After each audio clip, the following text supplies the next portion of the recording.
माझ्या बेल घालायला. कुणाला मला म्हणाला का? तुम्हाला कशाला म्हणू गावातल्या बायाला बोललेली. बघितलं का गावातल्या बाया एवढ्या नटापाटा करून निघतात की जसे सिनेमातल्या हिरड्याच आहेत.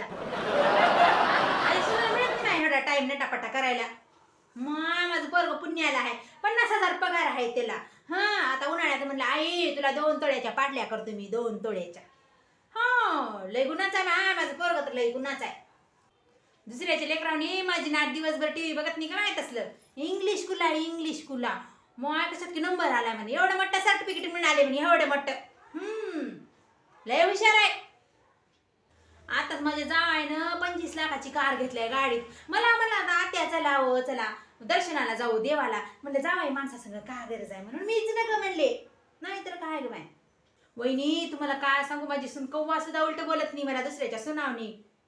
असं आईचं ताट वाढून देते, असं मी जेवते ना असे ढकलते ते बघा. माझी सून असं कुई सुद्धा करत नाही, कुई सुद्धा करत नाही. आमच्या गलीतल्या बाया मुद्दामून आमच्या बट्यावर येऊन बसतात, फुकटचं तंबाखू खायला मिळते म्हणून, दुसरं काय. माझा लेक माझ्यासाठी एवढी किलोभर सुपारी आणि एवढा मोठा तंबाखूचा गुरु जाणून ठेवते माझ्यासाठी.